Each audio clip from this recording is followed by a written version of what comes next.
আমার ভাইরা, আমার বন্ধুরা, আমার ইদ্রিস আলাইহিস সালাম বলে, ও পথিক চলো আমার বাড়িতে যাই। বাড়িতে নিয়ে আসলেন। বিবিরে কয়, বিবিরে জলদি করে খাবার ব্যবস্থা করো, মেহমান আমি পাইছি।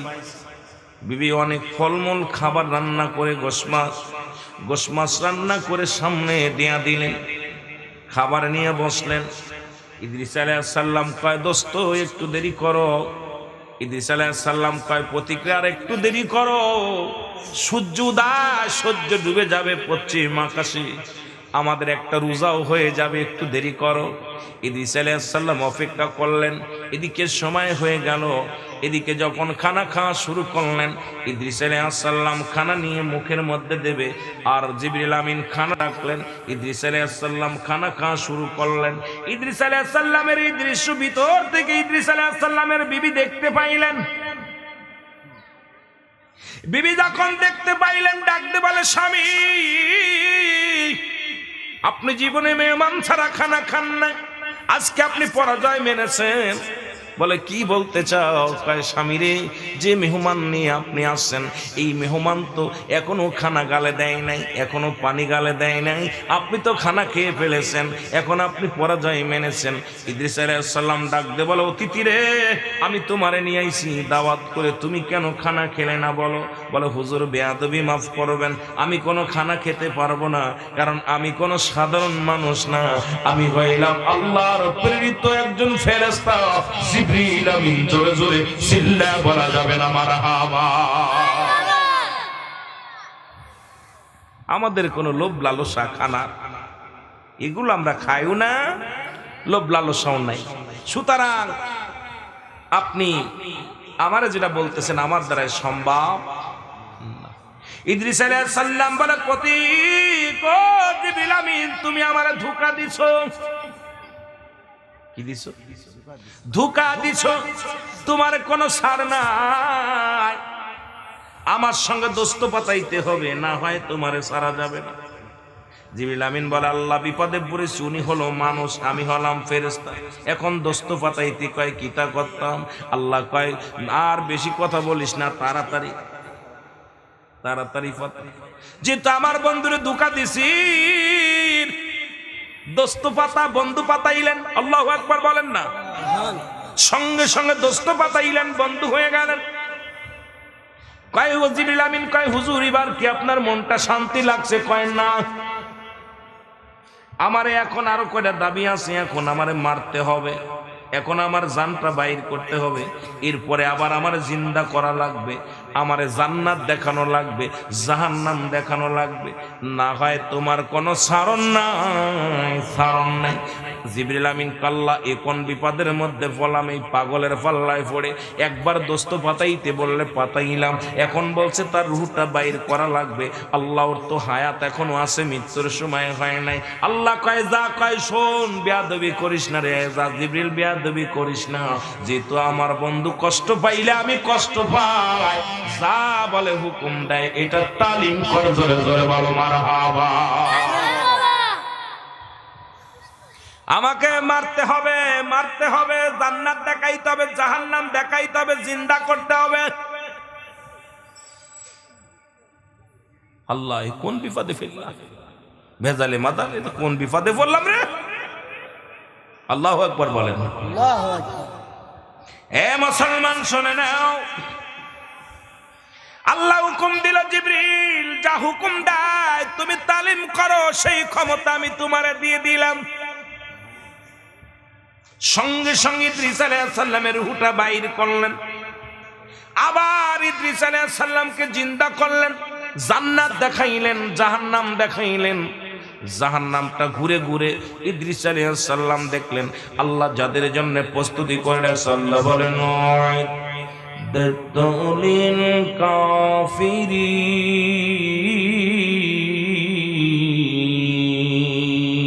কাফের বেঈমান মুনাফিকদের জন্য আমার আল্লাহ প্রস্তুতি করে রাখছে 7টা জাহান্নাম। ইদ্রিস আলাইহিস সালাম জান্নাতের মধ্যে যায় রে, ওই জাহান্নামের মধ্যে যাইয়া ইদ্রিস আলাইহিস সালাম চিৎকার মেরে কান্দে, আল্লাহ গো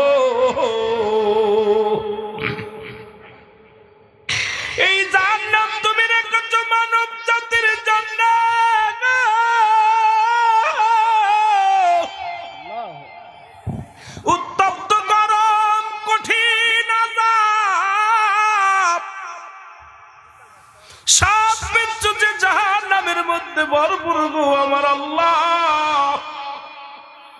এই জাহান্নামের মধ্যে কেমনে থাকবে মানুষ, মানব জাতি কেমনে থাকবে গো আমার আল্লাহ।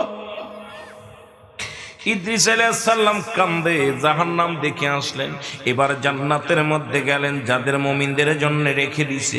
আমার আল্লাহ বলেন বিসমিল্লাহির রাহমানির রাহিম উইদ্দাতুল মুমিনিন। আল্লাহ বলে, আল্লাহ ডাকতে বলে ও আমার বন্ধু শুনে নাও। আল্লাহ বলেন মুমিনদের জন্য, মুত্তাকিনদের জন্য আমি আল্লাহ প্রস্তুতি করে রেখেছি 8টা জান্নাত। মারহাবা বলো। কয়টা? 8টা জান্নাত রেখেছে কাদের জন্য? ঈমানদারের জন্য, মুমিনদের জন্য।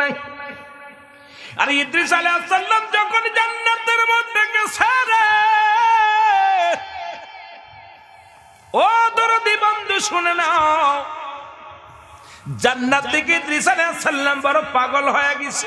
নিয়ামত গুলো দিয়ে হাঁকা যা অনেক নিয়ামত, ভরপুর ভরপুর।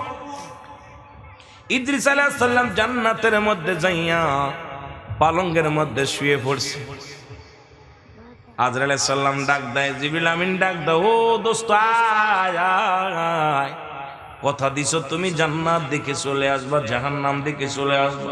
জাহান্নাম থেকে তাড়াতাড়ি আইলা, জান্নাত দিকে আসো না কেন? আসো। ইদ্রিস আলাইহিস সালাম কয়, দোস্ত রে আর ভালো লাগে না, যেতে ভালো লাগে না, আমার আর মন চাই না দুনিয়ায় ফিরে যেতে। আল্লাহ এত বড় নিয়ামত বানাইছে, এত রহমত বানাইছে, এই জান্নাতের ভিতরে থেকে আর মন চাই না ফিরে যেতে। এর ইদ্রিস আলাইহিস সালামকে জিবরিল আমিন ডাক দেয়, ও আল্লাহর নবী, আপনি কথা দিছেন, আয়েন আয়েন আয়েন তাড়াতাড়ি। ইদ্রিস আলাইহিস সালাম একটা দড়ি আইসিয়া আজরাইল আলাইহিস সালামকে দেখা দিয়ে আবার ভিতরে গেছে, দড়ি মারিয়া দরজা বন্ধ হওয়ার আগেই ঢুকে গেছে। এবার ভিতরে গেলে ইদ্রিস আলাইহিস সালামকে আজরাইল আলাইহিস সালাম ডাক দেয়, জিবরিল আমিন ডাক দেয়, হুজুর আসেন। এবার ইদ্রিস আলাইহিস সালাম প্রশ্ন করে, আজরাইল এ জিবরিল আমিন বলো। কি কয়? মানুষের জন্ম হয় কয়বার? কয়েকবার। মানুষের মৃত্যু হয় কয়বার? কয়েকবার। জীবিত করে কয়বার? কয়েকবার। জান্নাতে দেয় কয়বার? একবার। জাহান্নাম দেখায় কয়বার? একবার। তাহলে তুমি যাও, তোমার পথ তুমি দেখো, আমার পথ আমি দেখি। আমার মৃত্যু হয়েছে একবার, জিন্দা হয়েছি একবার, জান্নাতে দেখেছি একবার, জাহান্নাম দেখেছি একবার। আমাকে আর দ্বিতীয়বার ডিস্টার্ব করো না, নিয়ামত পায় আছি, থাকতে দাও। জোরে বলো আল্লাহু আকবার। আজরাইল সাল্লাম মন খারাপ করে দিয়েছিল। জিবরিল আমিন মন খারাপ করে দাঁড়াই আছে জান্নাতের গেটে। আল্লাহ বলে, কি আছে রে? সর্বনাশ, কোন ভেজাল মার্কা মানুষের লগে দোস্ত বাতাইলাম। কথা বুঝে আল্লাহকে কি হয়েছে? আল্লাহ কি বোঝে না? কথা কইতেছে, আল্লাহ বিপদে পড়ছি। কি বিপদে পড়ে? বিপদে তো পড়ছি, লোকটা বললো জান্নাত দেখে চলে আইমু, গেছে আর আইবো না, এখন দেখা দিয়া চলে গেছে। আমার জিগায় যা জিগাইছে আমি তার কিছু কই, যা যা সত্য কথা বলছে। আল্লাহ কয়, যাও জিবরিল, তোমার পথ তুমি দেখো, আমার বন্ধু জান্নাত পেয়ে খুশি হয়ে গেছে, ওর মধ্যে থাক। সুবহানাল্লাহ বলেন। আরো জন এই দৃশ্য দেখলো মাস্টার ইবলিস। কিরা দেখছে? জোরে বলেন, কি দেখছে? মাস্টার ইবলিস। উনি চিন্তা করে মানব জাতিকে এইবার মূর্তি পূজারি বানায় দিব। আপনাদের এলাকায় অনেক মূর্তি পূজারি আছে বাবা, আবার কেউ রাগ করেন না, আমি কারোর বিরোধিতা করতে চাই না। আল্লাহর কোরআন বলে সূরা তওবার মধ্যে 6 নম্বর আয়াত, আল্লাহ বলে, হাবিব রে, আপনার কদমের মধ্যে যদি কোনো অমুসলিম আগমন করে, সর্বপ্রথম আপনি বসতে দিবেন। যদি তারা নিরাপত্তা চায়, নিরাপত্তা দিবেন। যদি নিরাপদ স্থানে পৌঁছায় দিতে বলে, আপনি পৌঁছায় দিবেন, তাদের সাহায্য করবেন। সুতরাং আমি কাউকে আঘাত করতে চাই না, কাউকে কষ্ট দিতে চাই না। হয়তো অনেকে বলবেন, হুজুর আজকে হিন্দুদের পর খেপছে কেন? না, খেপি নাই, কারণ আল্লাহর মনোনীত ধর্ম ইসলাম ধর্ম, এটা আমাদের বোঝানো লাগবে। আজকে যারা পথ ভুলে গেছে, আজকে ইসলাম যারা ছেড়ে দিছে, আজকে অমুসলিম হইয়া মুসলমানদের উপর আঘাত করে, আজকে ইসরায়েলের জানোয়ারেরা ফিলিস্তিনের উপর আঘাত করে, মুসলমান বড় কষ্ট হয়, বড্ড কষ্ট হয়। মুসলমান তার অতীত ভুলে গেছে, মুসলমান তার ভবিষ্যৎবাণী ভুলে গেছে, আজকে নবীর আদর্শ থেকে ফিরে গেছে।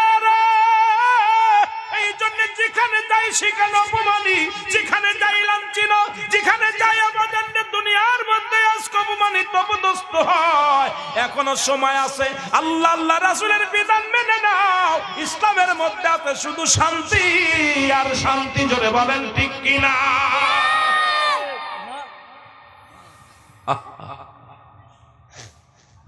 ইয়া আইয়ুহাল্লাযীনা আমানু, ঈমানদারেরা বিশ্বাসীরা, আদখুলু ফিস-সিলমি কাফা, পরিপূর্ণভাবে প্রবেশ করো ইসলামের মধ্যে, ঠিক কিনা? ইয়া আইয়ুহান নাস বলে নাই, নাস বললে হিন্দু বৌদ্ধ খ্রিস্টান বৌদ্ধ দেবতা সব লাগে। আল্লাহ বলছে ইয়া আইয়ুহাল্লাযীনা আমানু, ঈমানদারেরা বিশ্বাসী। আল্লাহ কোনো মানুষকে ডাকে না, আল্লাহ নাস বলে না, ঠিক কিনা? ঠিক কিনা? নাস শব্দের অর্থ কি? নাস শব্দের অর্থ মানুষ। এই মানুষের মধ্যে একটা আমলিক একটা বিএনপি, তদ্রূপ একটা দল আছে না, একটা বিএনপির দল একটা আমলিকের দল, আল্লাহর একটা দল আছে, সেই দলটা হলো ঈমানদারেরা, জোরে বলেন ঠিক কিনা? আল্লাহর দল কারা? হিজবুল্লাহ, হিজবুশ শয়তান। একটা হলো শয়তানের দল, একটা হলো আল্লাহর দল। আপনারা কোন দলে থাকবেন? আল্লাহর দলে। যারা যারা হিজবুল্লাহর দলে, হিজবুশ শয়তানের দলে থাকবেন হাত উঁচু করেন দেখি। এই তুই থাকবি? একটা পাইছি, তুই তো শয়তানরে হার মানবি, কথা বুঝিস না? কারণ শয়তানের বাবার নাম কি আর মার নাম কি জানিস? শয়তান মাস্টার ইবলিস, হার মানবি, ঠিক কিনা? কিন্তু না, বাহ, আল্লাহ তোর হেদায়েত দান করুক। বুঝিস নাই, কথা বুঝিস নি? কার দলের লোক? আল্লাহর দলের লোক। কার দলের লোক? জোরে ক, কার দলের লোক? আল্লাহ। ওরে জোরে ক, আওয়াজ দে, কার দলের লোক? আল্লাহ যদি কবুল করে ফেলে ইবলিস, তাহলে তো নানা হয়ে যাবে, ইবলিস সে বিপদে পড়ে যাবে, কথা বুঝিনি? হ্যাঁ, কার দলে হইতে চাই? আল্লাহ। আমার ভাইরা, আমার বন্ধুরা, আমার মাস্টার ইবলিস ইদ্রিস আলাইহিস সালামের একটা মূর্তি বানাইয়া কয় আদম জাতির জন্য আমি বিতাড়িত হইছি, এখন ঘরে ঘরে মূর্তি পূজা দিব লাগাইয়া। আল্লাহু আকবার। ইদ্রিস আলাইহিস সালামের মূর্তিখানা বানাইয়া নিয়ে চলে আসলেন ইদ্রিস আলাইহিস সালামের বাড়ি। ছেলেদেরকে মেয়েদেরকে ডাক দে, বলে আমার বাবারা, তোমার বাবা বনবাসে গেছে, আর ফিরে আসবে না, বনবাসী হয়ে গেছে। যাবার আগে একটা মূর্তি বানায়া দিয়ে গেছে, এই দেখো তোমার আব্বার মূর্তি, এটারে যদি তোমরা পূজা করো, যদি সিজদা মারো, তাহলে তোমার বাবারে খুশি করা হবে। এটারে যত খুশি করবা তত তোমার বাবা খুশি হয়ে যাবে। এ মুসলমান শুনে না, ইদ্রিস আলাইহিস সালামের বিবির কাছে দিয়ে দিলেন মূর্তিখানা, ছেলের কাছে দিয়ে দিলেন মূর্তিখানা। শুধু এক জায়গা দিয়ে ক্ষান্ত হয় নাই, গ্রামে গ্রামে এক একটা মূর্তি বানাইয়া কয়, আমি আপনাদের কাছে বলে যাই, ইদ্রিস আলাইহিস সালাম যখন বিদায় নিছে আমারে বলে গেছে, এটা তার কায়াটা দিয়ে গেছে, ছায়াটা দিয়ে গেছে, আর তার বডিটা চলে গেছে বনবাসে। একে যারা পূজা করবে তারে পূজা করা হয়ে যাবে। এই জন্য এর আজ থেকে আপনারা কলা দুধ খাওয়াইবেন, বেশি বেশি করে পূজা করবেন, পায়ে লোটায় পড়বেন। এই টাকা থেকে শুরু হয়ে গেল মূর্তি পূজারি। মুসলমান শুনে নাও, ওখান থেকে শুরু হয়ে গেল কাতি পূজা, ওখান থেকে শুরু হয়ে গেল। আজকে ওদের ইতিহাস যদি বলে যায়, অনেকে কবেন হুজুর কি কথা বলেন, শুনে নেন। শুধু ক্ষান্ত হয় নাই ইবলিস, গোটা বিশ্বের বুকে আজকে হিন্দুদেরকে, আজকে মুসলমান সোনাতুল্য ধর্ম ভাই বোনদেরকে আজকে এমন একটা মূর্তি বানাইয়া তাদেরকে পূজা শিখায় দিছে, যাতে ইদ্রিস আলাইহিস সালাম খুশি হয়ে যায়। মুসলমানরা সেই পূজা মণ্ডপে যাইয়া আনন্দ ফুর্তি করে, এর সেইতে দুঃখ আর থাকতে পারে না। জোরে জোরে বলেন ঠিক কিনা? একটা হিন্দু ছেলে বলেন ঈদুল আজহা আসে, এই যে আপনাদের গতকালকে জুম্মার দিন গেছে, মসজিদে প্রথম কাতারে মনে হয় হিন্দু ছেলেরা বইছে, কথা কয় না কেন? বইছে, সত্যি কথা বলবেন। অথচ আসতে দেখলাম এই গান হচ্ছে, যে হিন্দুদের গান, আমাদের মুসলমানরা সব টুপি মাথায় দিয়ে দাঁড়ায় দাঁড়ায় দেখতেছে, কপাল পুরা। এই পাশেই বিশাল নৃত্য গান হচ্ছে, কি গান যেন হিন্দুদের, আমি মিথ্যা কথা বলতেছি নাকি? সব দেখি মুসলমান, সব টুপিও আছে, দাড়িও আছে, কিছু দাড়িওয়ালারাও যাই একদম ঢুকতেছে একদম। হ্যাঁ মাহফিল আপনারা এত পাবলিসিটি করেছেন, 3-4 দিন ধরে পাবলিসিটি হচ্ছে, এখানে বিশাল মাহফিল হবে, কপাল পোড়ারা এখানে নায়া ওই গান শুনতে গেছে, কীর্ত গান। তাহলে বোঝা গেল আমরা মুসলমান জাতি কত বড় নিকৃষ্ট হয়ে গেছে। একটা ছেলে হিন্দু মন্দিরে যায় না, একটা মুসলমান, একটা হিন্দু ছেলে আমাদের ওই জুম্মার মসজিদে আসে না, একটা হিন্দু ছেলে ঈদুল আজহায় আসে না, একটা হিন্দু ছেলে ঈদুল ফিতরে আসে না। অথচ আমরা কপাল মন্দ, আজকে জুতার বাড়ি তো আমরাই খাবো, কারণ আমাদের কপাল মন্দ। আমরা গুয়ে মাছি হয়ে গেছি, পদ্ম মাছি না। মুসলমান জাতি হলো পদ্ম মাছি, একমাত্র মধুর পরে পড়তে পারে, ফুলের পরে পড়বে, কিন্তু পায়খানার পর বসে। গুয়ে মাছি দেখবেন পায়খানার পর বসে, ময়লার পর বসে, ফুলের পর বসে, ভাতের পর বসে। জোরে বলেন ঠিক কিনা? গুয়ে মাছি চেনে? আহা, দেখে আইছেন তাহলে, আল্লাহ আমাদেরকে হেদায়েত দান করুন। গুয়ে মাছি দেখবেন ও রসগোল্লার পর পড়ে, আবার পায়খানা ময়লার পর পড়ে কি পড়ে না? এই গুয়ে মাছি চেনেন? কাঁঠালের মৌসুমে দেখা যায় বেশি। এই কাঁঠাল আমজাম যখন পাকে তখন এই মাছিটা বেশি ভ্যান ভ্যান করে। জোরে বলেন ঠিক কি? আহা, আরে পদ্ম মাছি জীবনে দেখবেন না কোনোদিন, যে মাছিগুলো যে মৌমাছি, এটা জীবনে কোনোদিন দেখবেন না ময়লার পর পড়ছে। ও ফুলের পরে বসে, মধুর পরে বসে, গুড়ের পরে বসে, কিন্তু কখনো ময়লা আবর্জনার পর বসে না। মুসলিম জাতি হলো পদ্মমাছি, মুসলিম জাতি হলো মৌমাছি। এরা যেখানে আল্লাহর নবীর প্রেম থাকবে সেখানেই যাবে, কিন্তু যেখানে আল্লাহর নবীর বিরোধিতা হয় সেখানে এই জাতিকে পাওয়া যায়। সেই জাতি আজকে জুতার বাড়ি খায়। জোরে বলেন ঠিক কিনা? আরো জোরে বলেন ঠিক কিনা? একটু মহব্বতে দুরূদ শরীফ পড়েন। আল্লাহুম্মা ফোন কই?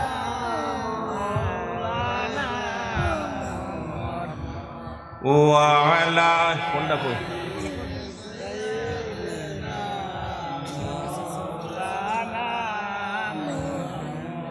এ মুসলমান, শুধু এই তাই না, খাজা মাইনুদ্দিন চিশতিকে মারার জন্য এ মুসলমান, গৌর গোবিন্দ, আমার বাবারা, পিতৃরাজ গৌর গোবিন্দ তো শুরু করেছিল খাজা শাহজালাল আমিনীর পিছে, আর পিতৃরাজ কালু জাদু করলো, জাদু করে একখানা পাথর পাঠাইলেন। আল্লাহু আকবার বলেন না? একখানা পাথর মারার জন্য খাজা মাইনুদ্দিন চিশতি রাহমাতুল্লাহ আলাইহি উনাকে মারার জন্য একটা পাথর চালান দিলেন। এই পাথর আজও পর্যন্ত, ও মুসলমান শুনে নেন, কোথায়? ও মুসলমান, এখন ইন্ডিয়ার বুকে যেখানে ফুরফুরা শরীফ, শুনে নেন বাদান, খাজা মাইনুদ্দিন চিশতি যেখানে, ওখানে এই পাথরখানা কয়েক টন ওজন। খাজা মাইনুদ্দিনের মাথার উপর ওই পাথরখানা এসে ভন ভন করে ঘুরতেছে। মারহাবা বলেন। পাথরখানা বাবা করে ঘোরে। খাজা মাইনুদ্দিন তাসবিহ পড়তেছিলেন জায়নামাজে বসিয়া, উপর দিকে তাকায় দেখি পাথরখানা খাজা মাইনুদ্দিনের মাথার উপরে বিশাল এই রকম। আপনারা যেরকম একটা তাবু টানাইছেন, এত বড় একটা পাথর, কয়েক টন ওজন পাথর। পিতৃরাজ চালান দিছে, পিতৃরাজের চালান, পাথরও চালান দিছে। পাথরখানা চাপা দিয়ে মেরে ফেলবে খাজা মাইনুদ্দিনকে। জোরে বলেন আল্লাহু আকবার। খাজা মাইনুদ্দিন হাত দিয়ে ঠেকাইছে, সঙ্গে সঙ্গে পাথরখানা মোমের মতো নরম হয়ে গেছে, মোমের মতো নরম হয়ে গেছে। কারণ আল্লাহর ওলির হাত লেগেছে, সঙ্গে সঙ্গে পাথরখানার মধ্যে হাত বসে গেছে। খাজা মাইনুদ্দিন বলছে পাথর দাঁড়াও, সঙ্গে সঙ্গে পাথরখানা দাঁড়ায় গেছে। জোরে জোরে চিল্লায় বলো মারহাবা। আর একটু জোরে বলো, আর একটু জোরে বলো। খাজা মাইনুদ্দিনের ঘোড়া বলে, হুজুর পাথরের মধ্যে আপনি হাত দিলেন, শক্ত পাথর নরম হয়ে গেল, একটু আমি দেখতে চাই। খাজা মাইনুদ্দিনের ঘোড়া পা উরত লাগায় দিলেন, সেই উরতের ছাপটা পর্যন্ত আজ পর্যন্ত পাথরখানা আছে। ওই পাথর টনটন ওজন পাথরখানা, এখনো পর্যন্ত কোনো রশি নাই, কোনো দড়ি নাই, কোনো খুঁটি নাই। আল্লাহ রাব্বুল আলামিন খাজা মাইনুদ্দিনের হাতের ইশারায় ওই পাথরখানা ঝুলন্ত অবস্থায় আজও পর্যন্ত আছে, কিয়ামত পর্যন্ত থাকবে। জোরে জোরে চিল্লায়া বলা যাবে না মারহাবা। খাজা মাইনুদ্দিনের হাতের এইরকম একটা পাথর যদি কেউ যান, সেরেন্দি শরীফে যান, দেখে আসবেন, একটু দুই চোখ দিয়ে দেখে আসবেন যে কয়েক টন ওজনালা পাথর ঝুলন্ত অবস্থা আছে। এই অবস্থায় যেমনি মাকাম ইব্রাহিম আলাইহিস সালামের পায়ের ছোঁয়াপে পাথর খানা, আল্লাহু আকবার বলেন না। যারা মদিনায় গেছেন হাজী ভাইরা, আজকে এখানের ও মুসলমান শুনে নাও, কয়েকজন ভাইয়ের নাম এর আগে দেখলাম আলহাস। বাবারা শুনে নাও, যারা হাজি আছেন হাজি ভাইয়েরা শুনে নেন, আমার হাজি ভাইয়েরা শুনে নাও। কারণ কোথায় কোথায় বাদান ইব্রাহিম আলাইহিস সালামের পায়ের ছাপটা লেগেছিল যে পাথরখানা, এখনো কাবা শরীফে যারা হজ করতে গেছেন ওই পাথরখানা ঝুলন্ত অবস্থায় আছে। কোনো রশি নাই, কোনো দড়ি নাই, কোনো খুঁটি নাই, ঝুলন্ত অবস্থায় আছে, কিয়ামত পর্যন্ত থাকবে। আল্লাহর ওলিদের হাতের ইশারায় এত বড় জন্তুগুলো আমার মুসলমান শুনে নাও, এগুলো কিয়ামত পর্যন্ত আল্লাহ তাআলা যাদের ক্ষমতা দিয়েছে, আল্লাহ বলে আলা সাবধান, ইন্না নিশ্চয়, আলা ইন্না উলিল্লাহি, আল্লাহর তরফ থেকে যারা ওলি হয়, লা নাই খৌফুন শব্দের অর্থ ভয়, ওয়ালা যদি অবস্থান করে হুমদের উপরে ইহজানুন, তাদের কোনো চিন্তা নাই, ভাবনা নাই। সুতরাং আমি আপনি চিন্তা করে কোনো লাভ নাই, আল্লাহর ওলিদের পাওয়ার দিছে স্বয়ং আল্লাহ। জোরে জোরে বলেন মারহাবা। খাজা মাইনুদ্দিন চিশতি বড় আশ্চর্যজনক যে তাদের কি পাওয়ার দিছে, তাদের হাতের টন ওজন আলা পাথর ঝুলন্ত অবস্থায় রয়েছে। মারহাবা বলেন না। আপনি আমি পারবো? কথা বলেন না কেন? পারবো? সম্ভব না। তাহলে তাদেরকে ভালোবাসার দরকার আছে কিনা? জোরে বলেন, দরকার আছে কিনা? আরে বাবা, আজকে তাদের বিরুদ্ধে সমালোচনা করে, তাদের বিরুদ্ধে বড় কথা বলে। বাংলাদেশটাতে ইসলামী আনসাল্লাহর ওলিরা ইতিহাস পড়ে মোরা জানলাম অলিগণ এনেছে ইসলাম। আমি চাইছিলাম না যে গজল গাবো, কারণ গজল গিয়ে আপনাদের সময় নষ্ট করব না, ছোট্ট ছোট্ট কথা বলে অনেক ওয়াজ করব নিয়ত করেছি। এই জন্য আমাকে আনছেন ওয়াজ করার জন্য। এই গান গজল গিয়ে সময় নষ্ট করে আপনাদের কষ্ট দেওয়া সম্ভব না। তবু একটু মাঝে মাঝে বলতেছি, কেন বলা আমার ভাল লাগে না গজল গাইতে। তবু অনেকে দাবি করে হুজুর মাঝে মাঝে গায়েন, মাঝে মাঝে গায়েন, কারণ এটা সঙ্গীতের মাঠ না, এটা ওয়াজের মাঠ। জোরে বলেন ঠিক কিনা? ইতিহাস পড়ে মোরা জানলাম অলিগণ এনেছে ইসলাম। বলেন অলিগণ এনেছে বাবা শাহজালাল শাহপরান, এরাই তো এনেছে ইসলাম। ঠিক কিনা? আরো জোরে। ইতিহাস পড়ে মোরা জানলাম অলিগণ এনেছে ইসলাম। জোরে বলো মারহাবা। তাই নয়, সিলেটের শাহজালালি আমিনী। এ বাবা, কতজনের কথা বলি একটু লিখে নিবেন, কাজে লাগবে। খাজা শাহজালালি আমিনী উনি জগতের মধ্যে আসবে 360 জন আউলিয়া নিয়ে। যখন উনি জঙ্গল দিয়ে আসতেছিলেন ভারতবর্ষ থেকে, যখন উনি জমিনের মধ্যে কাশ্মীর হইয়া, যেমন কাশ্মীরের জমিনের মধ্যে বাংলার জমিনে কাশ্মীর মুসলমানদের দখলে যাবে, কিয়ামতে বাজানলে কোথায়? কিয়ামতের আগে নবী বলেছেন কিয়ামতের আগে কাশ্মীর মুসলমানদের দখলে থাকবে। কোথায় থাকবে? কাশ্মীর মুসলমানদের দখলে থাকবে, নবীজির বাণী। সুতরাং এখনো কাশ্মীরের মধ্যে একটু ভবিষ্যৎবাণীগুলো জেনে হবে। ওই কাশ্মীর কিন্তু এখনো অমুসলিমদের দখলে রয়েছে, মুসলমান জাতি এখনো দখল করতে পারি নাই। আমার বাবারা শুনে নেন, অমুসলমান আজকে ওই আফগানের জমিনে আক্রান্ত হয় মুসলমান, ফিলিস্তিনের জমিনে আক্রান্ত হয় মুসলমান, মসজিদুল আকসা আক্রমণ করে অমুসলিমেরা। আমার বাবারা, আমার আল্লাহ সাহায্য কর্নেওয়ালা, এটা আমরা ভুলে গেছি সব কিছুর মালিককে। আরো জোরে বল। কারণ কাবা শরীফ আক্রমণ করেছিল আল্লাহ বলে আলাম তারা হাবিব, আপনি কি দেখেন নাই? সূরা ফিল যারা পড়েছেন, সূরা ফিলের তাফসীর করেন, যখন কাবা শরীফ আক্রমণ করতেছিল তখন কিন্তু এই আক্রমণ থেকে সৈন্য পাঠাইছিলেন আমার আল্লাহ। হাজার হাজার আবাবিল পাখি যখন সৈন্য নিয়ে আব্রাহা বাদশা আক্রমণ করেছিল কাবা শরীফ ভাঙার জন্য, তাদের চিন্তা ছিল কাবা মুসলমানদের একমাত্র কাবাকে উচ্ছিলা করে মক্কা মদিনায় মানুষ ছুটে আসে, কাবাকে সিজদা করে। কেবলা শরিয়াতের কেবলা হলো কাবা। এই কাবা শরীফ যদি ভাঙ্গা যায় মুসলমানদের ঈমান নষ্ট করা অতি ফস করে হয়ে যাবে। আব্রাহা বাদশা আক্রমণ চালাইলেন সৈন্য সামর্থ্য নিয়ে, হাতি বাহিনী নিয়ে। আমার আল্লাহ বলে একটা ক্ষুদ্র ক্ষুদ্র পাখি, এই পাখির পায়ের মধ্যে হাতের পিসের মধ্যে পায়ের মধ্যে দুটি করে পাথর নিয়ে আসমান থেকে যখন পাথর নিয়ে দুনিয়ার মধ্যে আগমন করলেন, আমার আল্লাহর নবী তখন আসেন নাই। কাবা শরীফ যখন ভাঙতেছিলেন নবীজি আসার 26 দিন আগে, নবীজি তখনও 26 দিন পরে দুনিয়ার মধ্যে আগমন করে।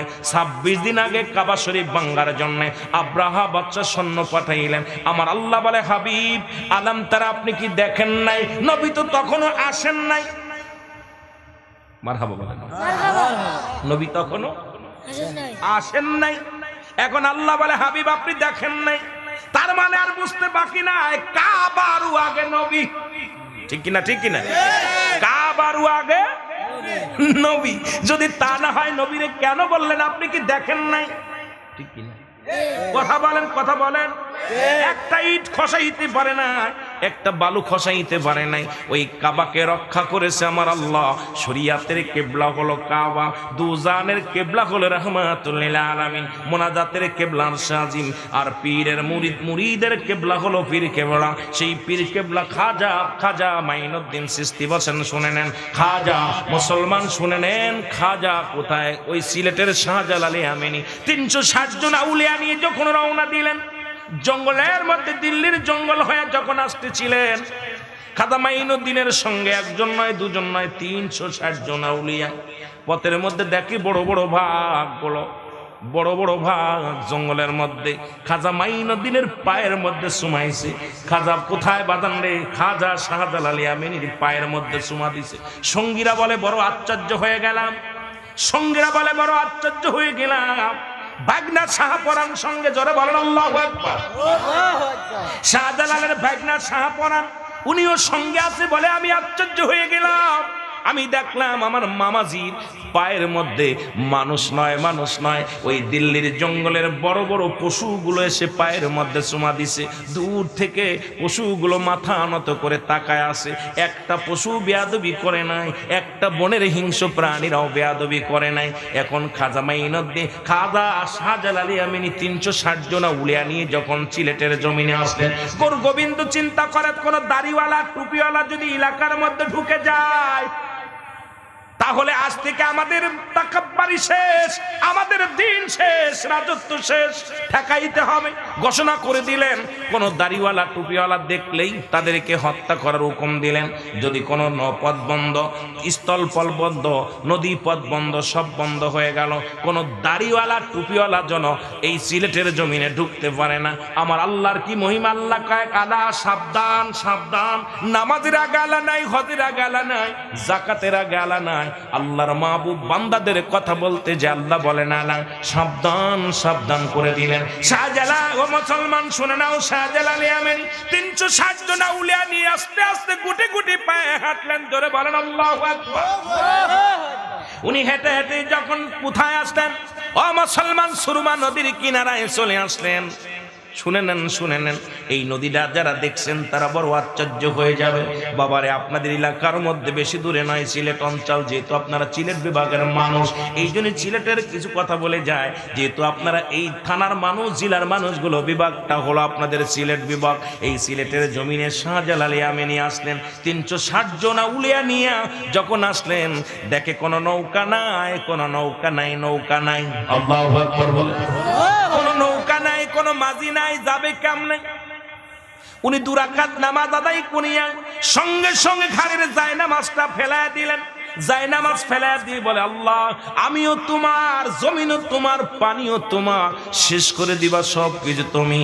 কুল্লু মান আলাইহা ফান, সব কিছু তো শেষ করে দিবা আল্লাহ তুমি, এই জমিনটাকেও শেষ করে দিবা তুমি, আমি শাহজালালকেও নিয়ে যাবা তুমি, এই জমিনটাকেও নিয়ে যাবা তুমি আল্লাহ, এই জমিনের মধ্যে সব কিছু চূর্ণ বিচ্ছিন্ন করে দিবা। যেদিন কিচ্ছু বলতে কিচ্ছু থাকবে না, সেদিন থাকবা শুধু তুমি আল্লাহ। আমি শাহজালাল গোলামি করি তোমার। আজকে আমি 360 জন আউলিয়া নিয়ে পার হয়ে যাব এই নদী গো আল্লাহ। সঙ্গে সঙ্গে যাই নামাজে পর দিয়া, একজন নয় দুজন নয় 360 জন আউলিয়া পার হয়ে গেলেন যায় নামাজে সরিয়া। জোরে বলেন ঠিক কিনা? মোল্লা তোমরা জাহাজ ডুবে মরে যাও, লঞ্চ ডুবে মরে যাও, ঠিক কিনা? জাহাজের মধ্যে ডুবে যাও, লঞ্চের মধ্যে ডুবে যাও, বড় বড় বড় বড় জাহাজের মধ্যে জাহাজ ডুবে দুনিয়া থেকে বিদায় হয়েছে। আল্লাহ এত ক্ষমতা এত পাওয়ার দিছে, একজন নয় দুজন নয় 360 জন আউলিয়া এই যায় নামাজের পর ভর দিয়ে চলে গেছে, নদী পার হয়ে গেছে। আল্লাহ দিন কায়েম করবে, সিলেটের জমিনে কোনো গরু জবাই হতো না। এই বাবারা শুনে নেন, আমি দেখে আসলাম যে অবস্থা, সেই জন্য বলতেছি। আমি আমার বাবাদের বলে যাই, যেখানে কোনো আজান হতো না, সিলেটের জমিনে কোনো আজান হয় না, সিলেটের জমিনে আজান দেয়া নিষেধ, যেখানে গরু জবাই করা নিষেধ। আল্লাহু আকবার বলেন। শাহজালাল ইয়ামানি এসে প্রথম কালেমার দাওয়াত দিলেন, সেই দাওয়াতটাই হলো আজান। আল্লাহু আকবার আল্লাহু আকবার। যখন ধ্বনি দিতে লাগলেন নারায়ে তাকবীর আল্লাহু আকবার, নারায়ে রিসালাত ইয়া রাসূলুল্লাহ, কারণ আল্লাহ থাকবে, রাসূলের প্রেম নিয়ে মনে রাখবেন কুল্লু মান আলাইহা ফান। আল্লাহ কয় বান্দারে যেদিন সব কিছু চূর্ণ বিচ্ছিন্ন হয়ে যাবে, যেদিন কিচ্ছু বলতে কিচ্ছু থাকবে না, সেদিন থাকবো শুধু আমি আল্লাহ, আর আমি থাকবো আমার নবীর ভালোবাসা নিয়ে। আমার বাবারা সেই নবীর তাকবীর নারায়ে রিসালাত ইয়া রাসূলুল্লাহ, প্রথম তাকবীর শুরু হয় সিলেটের জমিন থেকে। জোরে জোরে বলেন মারহাবা। আর একটু জোরে বলো, আর একটু জোরে বলো। সেই নারায়ে রিসালাতকে আমাদের দেশের মৌলবীরা কয় ফালতু স্লোগান। কপাল ভরা মৌলবী। নারায়ে রিসালাত প্রথম দিছে শাহজালাল ইয়ামানি, সুবহানাল্লাহ বলেন। আজকে বড় বড় প্লেনে বসে খাচ্ছ, ওয়াজ করে খাচ্ছ, মুরগি খাচ্ছ, খুব মজা মেরে খাচ্ছ। শাহজালাল যখন আসলো, আজান যখন দেয়া শুরু করলো, গরগোবিন্দর দালান গুলো খসে খসে পড়া শুরু হলো। মারহাবা বলেন না? বোমা দিয়ে শেষ করে নাই, বোমা দিয়ে শেষ করে নাই, বন্দুক দিয়ে শেষ করে নাই। শাহজালাল ইয়ামানি তার ইমানি দায়িত্ব ছিল, ইমানি জজবা দিয়ে কালেমার ধ্বনি দিয়া নারায়ে রিসালাত যখন বলছে, নারায়ে তাকবীর বলছে, সঙ্গে সঙ্গে গরগোবিন্দর দালান কোটাগুলো খসে খসে পড়ে গেছে। এটা দেখিয়া তখন তারা ভয়ে থরথর করে কেঁপে উঠছে। মুসলমানদের একটা মাত্র দুইটা শক্তি, একটা হলো আমার আল্লাহ, দ্বিতীয় শক্তি হলো রাহমাতুল লিল আলামিন। এই শক্তি মুসলমানদের মধ্যে যদি ভর করে, পৃথিবীর কোনো অস্ত্র লাগে না, কোনো বোমা লাগে না, কোনো ক্ষেপণাস্ত্র লাগবে না। এখনো আমি আপনাদেরকে বলে দেই, এখান থেকে যেহেতু আজকে এই কততম মাহফিল মুসলমান শুনে নাও, আজ থেকে নয়, 8ম বাৎসরিক মাহফিল, 8টা বছর চলতেছে। একদিন এমন একটা দিন আসবে, এই জমিন থেকে শুধু নারায়ে রিসালাতের স্লোগান বাইর হবে, নারায়ে তাকবীরের স্লোগান হবে। এটা ধরে রাখার জন্য আপনারা যারা আজকে এই সংগঠনের সঙ্গে জড়িত, এলাকায় যারা ইমানি দায়িত্ব নিয়ে আসেন, সবাই ঐক্যবদ্ধ হতে হবে। দেখবেন বাতিল শক্তি চিরতরে পালায়া যাবে। ধরে বলেন ঠিক কিনা? একটু কষ্টের দরকার। শাহজালাল ইয়ামানি সর্বপ্রথম বাংলার জমিনে নারায়ে রিসালাতের স্লোগান দিয়েছে। সেই স্লোগান অনেকদিন বন্ধ ছিল, অনেকদিন বন্ধ ছিল, আবার এই যুগে, নয়া যুগে আবার চালু হয়েছে। মারহাবা বলেন না? মারহাবা। এখন আমাদের দেশের মৌলবীরা কয় নারায়ে রিসালাত, আবার এটা কোন স্লোগান? আহা, কপাল পুরা। মোল্লারা মিষ্টি খালি যার ওসিলায় মোল্লা চিনলি না। যতক্ষণ পর্যন্ত মোল্লা দোয়া না করবে জিলাপি পাওয়া যাবে না। সারাদিন ভরে ওই মসজিদের ভিতরে আপনার 2-4 মন জিলাপি থাকে, এইটা কি কোনো মৌলবী খাতি পারে? যতক্ষণ পর্যন্ত ইমাম সাহেব দোয়া না করে, কেউ হাত দেয় না ভয়তে। যদি কেউ হাত দেয়, তার হাত ভেঙে ফেলবে। আগে আগে দিব, দোয়া করার আগে ইমাম সাহেব সবাই নিয়ে একটু দোয়া করে। যদি কেউ বসেও পড়ে বা দাঁড়ায় পড়ে, তবু তো দোয়া করা লাগে। এরপরে অনুমতি পাইলে টুপলা দিয়ে টানাটানি করা। জোরে বলেন ঠিক কিনা? তাহলে মিষ্টি খাইলা যার ওসিলায় সেই মোল্লা চিনলা না, আদের যাদের ওসিলায় ইসলাম পাইলা সেই আল্লাহর ওলিদের চিনলা না, তোমাদের কপাল মন্দ। জোরে জোরে বলেন ঠিক কিনা?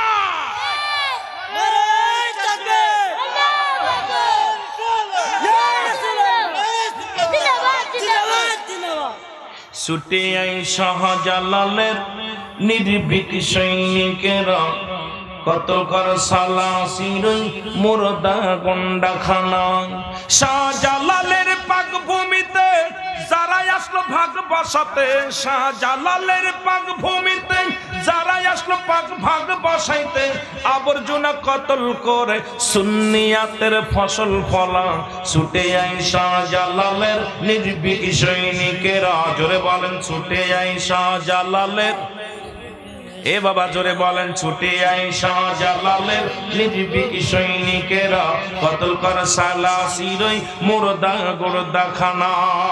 শাহজালালের পাক ভূমিতে যারাই আসলো ভাগ বসাতে, শাহজালালের পাক ভূমিতে যারাই আসলো ভাগ বসাতে, আবর্জনা কতল করে, আবর্জনা কতল করে সুন্নিয়াতের ফসল ফলা। ছুটে আই শাহজালালের নির্ভীক সৈনিকেরা, ছুটে আই শাহজালালের।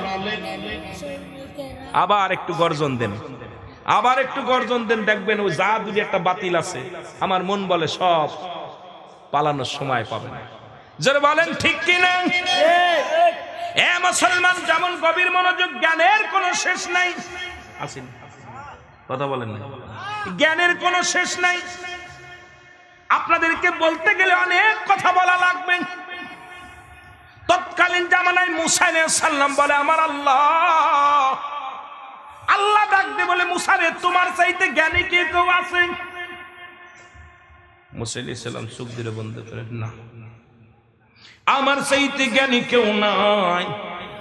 আল্লাহ বড় গুসা হয়ে গেলেন মুসা আলাইহিস সালামের কাছে, কয় মুসা রে তুমি তো আলহামদুলিল্লাহ বলো নাই, যদি বলতো আলহামদুলিল্লাহ আল্লাহ আমার চাইতে মনে হয় কোনো জ্ঞানী নাই, আমি আল্লাহ কষ্ট পাইতাম না।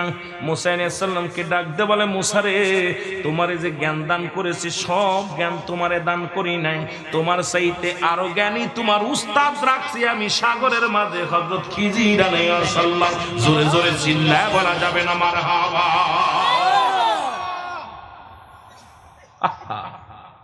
মুসা নবী কাল্লায় তাকিয়ে আবার শুনাইলা দুই সাগরের মাঝখানে বাস করে। নাম কি? যেটা বলেন না, খিজির আলাইহিস সালাম। মুসা নবী বলে আল্লাহ এর সন্ধান কেমনে পাবো? ওর কাছে যাবি, তোরে উস্তাদ বানায় দিলাম, ওর কাছে গেলে আরো বিদ্যা অর্জন করতে পারবি। আমি যে খিজির আলাইহিস সালামকে যে জ্ঞান দান করেছি এই জ্ঞান তোমারে দিই নাই। একসাথে দুজন নবী দান করেছিল আল্লাহ, একজন হলো হযরত মুসা আলাইহিস সালাম আর একজন হলো হযরত হারুন আলাইহিস সালাম। মুসা আলাইহিস সালামের বড় ভাই হারুন আলাইহিস সালাম। মুসলমান শুনে নাও, কারণ মুসা আলাইহিস সালাম ছিলেন তুতলা, আগুনে পুড়ে গেছিল ঠোঁট জিহ্বা মোবারক, কথা বলতে গেলে বড় কষ্ট হয়। আল্লাহ বলে আল্লাহ আল্লাহ আমার তুতলা ছেড়ে দাও। মুসা নবী আল্লাহ আমার তুতলা ছেড়ে দাও, কারণ আমার মুসা আলাইহিস সালামের কাছে জিবরিল আমিন আসছে 450 বার। কয়বার? সুবহানাল্লাহ। কথা বলেন কয়বার? আরো জোরে, আরো জোরে বলা যাবে না? 450 বার। মুসা আলাইহিস সালামের কাছে জিবরিল আমিন আসছে 450 বার। আদম আলাইহিস সালামের কাছে আসছে 12 বার। ইদ্রিস আলাইহিস সালামের কাছে জিবরিল আমিন আসছে 4 বার। হযরত বাদন ইব্রাহিম আলাইহিস সালামের কাছে আসছে 42 বার। আর আমার আপনার নবীর 63 বছরের জিন্দেগিতে জিবরিল আমিন আগমন করেছে 24,000 বার। 1000 বছর 2000 বছর বেঁচে গেল, তাদের কাছে আসছে 12 বার 13 বার। আর আমার আপনার নবী, আহা নবী তুমি নবী উল আম্বিয়া, আহা। এই জন্যই বলতেছি ওইদিকে না গেলে ভেজাল বাঁধবে, মেলা ওয়াজ করতে হবে, আর ওই সঙ্গীতের দিকে গেলে আপনাদের ওয়াজ কমে যাবে। যেটা বলতেছিলাম দরদি বাবারা শোনে নাও। মুসা আলাইহিস সালাম ডাকতে বলে আমার মালিক তোমার খিজিরের সন্ধান পাবো কেমনে? কয় কেমনে আবার সন্ধান পাবি রে? ও মুসলমান শুনে নাও, তৎকালীন জামানায় আর একজন সাধক ব্যক্তি ছিল, যার নাম হলো হযরত ঈসা। জোরে বলেন মারহাবা। আবার ওই ঈসা আলাইহিস সালাম না, তৎকালীন জামানায় একজন ছিল হযরত ঈসা, আর একজন নবী। উনিও নবীর দপ্তরে চলে গেছিলেন। আমল করতে করতে আল্লাহর নবী মুসা আলাইহিস সালামকে আল্লাহ ডাক দে বলে, মুসারি একটা মাছ ভাজি করো, এই মাছটা নিয়ে ঈসার হাতে দাও। ঈসা আলাইহিস সালামের ঈসার কাছে হাতে দিলেন। এইবার হাতের মধ্যে নিয়ে বলে, চলে যাও একটা নৌকার মধ্যে চলে যাও, বা হাঁটতে হাঁটতে চলে যাও। এই মাছটা যেখান থেকে তাজা হইয়া, মাছটা যেখান থেকে তাজা হবে, মাছটা সাগরের মধ্যে গেলে এই মাছটা যেখান থেকে তাজা হয়ে যাবে, সেখানে যাইয়া আমার খিজিরের সন্ধান পাবা। জোরে জোরে বলো আল্লাহু আকবার। একটা সুন্দর মাছটাকে সুন্দর করে তেলে বাজলেন, তেলে বাজিয়া পাতিলের মধ্যে নিলেন, ঈসাকে সঙ্গে নিলেন, নিয়া দুজন রওনা হয়ে গেলেন। একদিন নয়, দুদিন নয়, 3 দিন 3 রাত পার হয়ে গেল।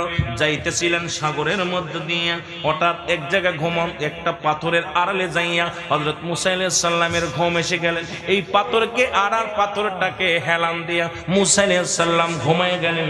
যখন ঘুমায় গেলেন, আর ওই সময় ওই জায়গায় একটা নদী ছিল, ওই নদীর পানি যখন কোনো মরা মানুষের গায়ে লাগতো, সঙ্গে সঙ্গে সে জিন্দা হয়ে যেত। ঠিক ওই খিজির আলাইহিস সালাম ওই জায়গা বাস করেন। এই মাছটা তখন সঙ্গে সঙ্গে তাজা হয়ে গেলেন। তাজা হইয়া এইবার বাজান রে যে পথ দিয়ে আস্তে আস্তে করে মাছটা চলে গেলেন। কিন্তু বাজান রে এই কথাগুলো বলবে হযরত মুসা আলাইহিস সালামের কাছে। মুসা আলাইহিস সালাম ঘুমায় রইলেন, চিন্তা করে কে? এই মুসলমান শুনে নাও, ও মুসলমান, কে? ঈসা চিন্তা করে, এখন যদি আমি হুজুরকে ঘুম ডিস্টার্ব করি, ঘুমের ডিস্টার্ব হবে, ওনাকে ডিস্টার্ব করা যাবে না, ওনাকে ডিস্টার্ব করা যাবে না, পরে বলবো। কিন্তু আল্লাহ পাক তাদের ভুলায়া দিলেন, আর মনে নাই। আবার ঘুম থেকে উঠে দুজন রওনা দিলেন। যাইতে যাইতে অনেক দূরে যাওয়ার পর মুসা আলাইহিস সালামের খিদা লাগলেন। উনি বললেন, ঈসারে খাবারের কিছু আসেনি? তখন উনি ব্যাগের মধ্যে হাত দিলেন, হাত দিয়ে দেখে সেই বাজা মাছটা নাই, খাবার আছে। জোরে বলো মারহাবা। মাছ তো নাই। মুসা আলাইহিস সালাম কয়, তোমার মাত্র একটা দায়িত্ব দিছি, খালি মাছটা কোথায় যায়, কি করে এটা দেখার জন্য, এটা পারো না তুমি? বলে, হুজুর আল্লাহর কসম, আমি দেখছি মাছটা তাজা হইয়া সাগরের মধ্যে চলে যেতে। ওই আমরা যেখানে পাথরের আড়াল করে ওই পাথর হেলান দিয়ে আমরা ঘুমায় পড়েছিলাম, ঠিক ওই জায়গা দেখছিলাম মাছটা তাজা হয়ে চলে যাচ্ছে সাগরে। এটা দেখেছি। তুমি বললে না কেন? হুজুর আমার মনে নাই, আমি মনে করছি আপনি ঘুম থেকে উঠলে আমি বলবো, কিন্তু আমার তো মনে নেই। মুসা কয়, তাড়াতাড়ি ফিরা, নৌকা ফিরা, জলদি করে ফিরে আসলেন। লম্বা লোচনা, লম্বা। আমার বাবারা ফিরাইলেন। ফিরে এসে হযরত খিজির আলাইহিস সালাম দেখে এক পাথরের মাঝখানে বসে আছে। জোরে জোরে বলো মারহাবা। সালাম দা, আসসালামু আলাইকুম, আপনি নিশ্চিত খিজির আলাইহিস সালাম? খিজির বলো, আলাইকুম আসসালাম, আপনি নিশ্চিত মুসা আলাইহিস সালাম? কয়, হুজুর আপনার কাছে আমি আসছি। বলে, কেন আসছো? কয়, আপনার কাছে আসছি একটা জানার জন্য, কিছু হাকিকত শোনার জন্য, শরিয়াত, তরিকত, হাকিকত, মারিফাত, এলমে হুজুরি, এলমে হুসুলি, এলমে হুজুরি। বাদান এলেম আছে, এলেম আছে, এলমে হুজুরি আছে, এলমে হুসুলি আছে। এ মুসলমান, এলেমের বাহাদুরি করো, এলেমের বাহাদুরি করো গো। আমি এলমে হুজুরি পারো দুনিয়ার মধ্যে হাসিল করেছি, এলমে হুসুলি হাসিল করেছি, এলমে লাদুন্নি আমি হাসিল করেছি। আর কিছু এলেম আছে যেটা হাসিল করার জন্য আপনার কদমের মধ্যে আমি আগমন করেছি। মারহাবা বলেন। খিজির আলাইহিস সালাম কয়, আমি তোমার সাথে রাখতে পারি, শর্ত একটা আছে, দেখবা, শুনবা, বলবা না, নারবা সারবা, খাবা না। সুবহানাল্লাহ বলেন। দেখবা, শুনবা, বলবা না, কথা বলতে পারবা না, এই শর্তে যদি রাজি হও তাহলে আমি তোমারে আমার সঙ্গে করে নিতে রাজি আছি। আর যদি রাজি না হও, সাথে নিতে রাজি নাই। মুসা কয়, আমি রাজি। সুবহানাল্লাহ বলেন। আরো জোরে বলেন, আরো জোরে বলেন। আরে মুসা আলাইহিস সালাম যাইতে যাইতে রে দেখে একটা নৌকা, ডাক দিলেন খিজির আলাইহিস সালাম, নৌকার মাঝি আয় আয়। নৌকার মধ্যে উঠলেন, দুজন নদী পার হয়ে গেলেন। ও পারে যাই একটা তক্তা কোপ দিয়ে পেটে ফেললেন। পানি উঠে নৌকাটা ডুবে গেল। মুসা আলাইহিস সালাম কয়, হুজুরিটা কি করলেন? সুবহানাল্লাহ। মুসা আলাইহিস সালাম কয় হুজুর এই লোকটা কত কষ্ট করে মাঝি আপনারে পার করে দিল, নদী পার করে দিল, তার ক্ষতি করে দিলেন, আপনি কি কাজ করলেন? যিনি উপকার করলো তার অস্বীকার করলেন, অকৃতজ্ঞতা করলেন। খিজির আলাইহিস সালাম কয় মুসারে ভাইকে যাও, দরকার নাই। যাও, দরকার নাই, তোমারে বলছি দেখবা শুনবা, বলবা না নারবা সারবা খাওয়া না। তুমি দেখবা শুনবা কেন বললা তোমাকে রাখবো না? হুজুর বেয়াদবি হয়ে গেছে, আর একটা সুযোগ দেন। দিলাম সুযোগ, চলো। সুবহানাল্লাহ, আর একটু জোরে। যাইতে যাইতে দেখে একটা ছোট মাসুম বাচ্চা খেলা করে, একটা ছেলে ছেলে মেয়েদের সঙ্গে খেলা করে।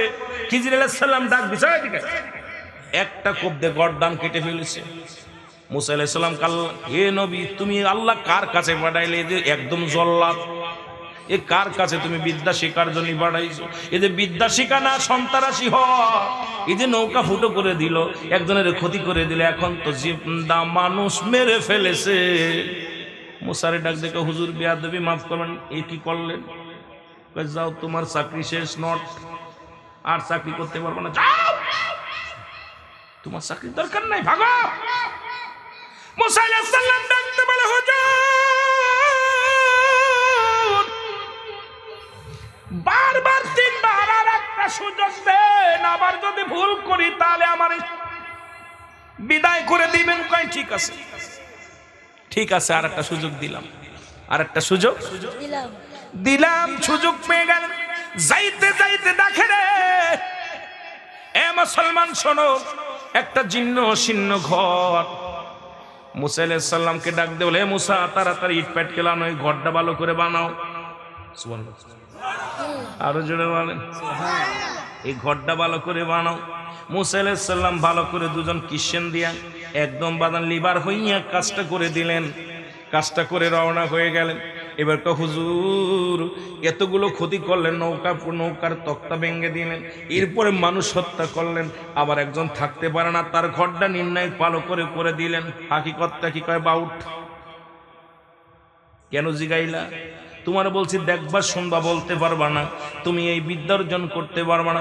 মুসা নবী কয়, খিজির আলাইহিস সালাম, আমি আল্লাহর সঙ্গে প্রায় তর্ক করি, মাঝে মাঝে জানতে চাই, আমি মাওলার সঙ্গে প্রায় সব বিষয় নিয়ে ঝগড়া করি। জোরে বলো আল্লাহু আকবার। আজকে তোমার কাছে যেহেতু আমারে পাঠাইছে, আমি তোমার আর এই চাকরিও করবো না। এত বড় একজন, তুমি যা শুরু করেছো আমার চাকরি করা সম্ভব নয়, তবে যাবার আগে তিনটা বিষয় আমার বলা লাগবে গো। যদি না বলো তোমার কদম আমি ছাড়বো না। জোরে জোরে বলে মারহাবা। চাকরির দরকার নাই, চাকরি আমি আর করতাম না, তবে তিনটা হালাত আমার বলা লাগবে। খিজির আলাইহিস সালাম বলে, মুসারে শোনো, এক নাম্বার শোনো, এক নাম্বার শোনো, ওই নৌকার মাঝি ছিল গরিব মানুষ। ওই নৌকাওয়ালা অনেক কষ্ট করে তক্তা জোগাড় করে একটা নৌকা বানাইছে। এই দেশের রাজা হলো জালিম, অত সুন্দর নৌকাটা দেখলে সকালবেলা নিয়ে যাবে, নৌকাটা তার সিনায় নিয়ে যাবে, সিনায় নিয়ে গেলে মাঝির কষ্ট হবে, না খেয়ে জীবনযাপন করবে, ওই নৌকার পর জীবিকা ধারণ করে। ওই নৌকা দিয়ে মানুষ পারাপার করে মানুষকে জীবিকা ধারণ করে। ওই গরিব মানুষের নৌকাটা যদি নিয়ে যায় জালিম বাদশা, তাহলে ওর সংসার চালাইতে কষ্ট হবে রে, ছেলে মেয়ে না খেয়ে মরবে। এই জন্য আমি একটা তক্তা ভেঙে ফেলেছি। ওই রাজার জালিম বাদশা এসে, তার লোকজন এসে যখন ভাঙ্গা নৌকা দেখবে, তখন আর নৌকাটা নিবে না, ও কিছু টাকা খরচ করে নৌকাটা মেরামত করে নিবে, একটা তক্তা লাগাই দিলে ভালো হয়ে যাবে, তবু তো সে কষ্ট পাবে না।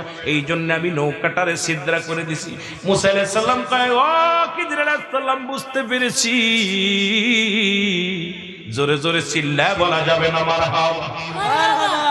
দ্বিতীয়টা, আপনি ওই সন্তানটাকে কেন হত্যা করলেন? সাল্লাম ডাকতে বলে, মুসা নবী রে, এর বাবা মা ছিল একজন আদর্শবান জান্নাতি, বড় হয়ে এই ছেলে হবে সন্ত্রাস, বড় হয়ে এই ছেলে হবে ডাকাত, বড় হয়ে এই ছেলে হবে জিনাকারী। এই জন্য এই সন্তানের জন্য তার বাবা মা যাবে জাহান্নামে, এই বাবা মা জাহান্নামী হবে, জান্নাতি মানুষ হয়ে জাহান্নামে যাবে। এটা আমি সহ্য করতে পারি না, এই জন্য ছেলেটাকে দুনিয়া থেকে বিদায় করে দিছি। ওর বাপ মার দিকে তাকায়া দেখেছি ওর বাপ মা জান্নাতি, আর এই সন্তান বড় হয়ে হবে ডাকাত, বড় হয়ে হবে লুচ্ছা, বড় হয়ে হবে সন্ত্রাস। এই জন্য তার দুনিয়া থেকে বিদায় করে দিছি। মুসা আলাইহিস সালাম মাথা নত করে বলে, হুজুর বুঝছি। এরপরে তিন নাম্বার শুনে নাও, ওই ছেলে মেয়েরা হলো এতিম, ওর বাবা মা কিছু সম্পদ গচ্ছিত রাখছে ওই প্রাচীরের ভিতরে দালানের মধ্যে। এটা যদি ভেঙ্গে পড়ে যায় তাহলে এই ধন সম্পদ মানুষে নিয়ে যাবে। ওরা এতিম অসহায়, ওরা নাবালক সন্তান, ওদের এই সম্পদ গচ্ছিত ঠেকায় রাখতে পারবে না, মানুষে নিয়ে যাবে। এই জন্য আমি তোমার দিয়ে পাথরটা নাইয়া বাড়িটা মেরামত করে দিছি, যাতে করে ওই প্রাচীরটা ভেঙ্গে না যায়, যেন ধন সম্পদ মানুষে না নিতে পারে, যেন ওরা যতদিন পর্যন্ত বড় না হয়, নিজের মাল নিজে গুছায় রাখার মতো ক্ষমতা না হয়, ততদিন পর্যন্ত যেন ওই ঘরটা ঠিক থাকে। এই জন্য আমি এটা করেছি। মুসা নবী কয়, হুজুর আমারে মাফ করেন, আমি আপনার সাথে থাকতে চাই। খিজির আলাইহিস সালাম বলে, একটা সেকেন্ডের জন্য আর নয়, আপনাকে যে জ্ঞান দিছে আল্লাহ আমারে সেই জ্ঞান দেন না। সুতরাং ইলমে হুবাদান শরিয়াত তরিকত হাকিকত মারিফত ইলমে হুজুরি ইলমে হুসুলি, ও মুসলমান শুনে নাও, এই বেদ বিদ্যাগুলো অর্জন করতে হলে বাদান কামেলের সঙ্গে যেতে হয়। কামেলের সোহবতে যদি পড়ে যাও, একবার যদি না পাকদাল জিন্দা বানাইতে চাও, এই পৃথিবীর মধ্যে হক্কানি কামেলের দরজায় পৌঁছে যাও, একবার যদি তোমার দিকে নজর পড়ে যায়, এই মুর্দা দিল জিন্দা হয়ে যাবে গো, তোমার দিলটা জিন্দা হয়ে যাবে। আর মুর্দা দিল যখন জিন্দা হয়ে যাবে, আল্লাহর জান্নাতি জোরে জোরে চিল্লায়া বলা যাবে না মারহাবা। একটু মহব্বতের সঙ্গে দুরূদ শরীফ পড়েন, আল্লাহুম্মা সাল্লি আলা সাইয়্যিদিনা ওয়া আলা আলি সাইয়্যিদিনা।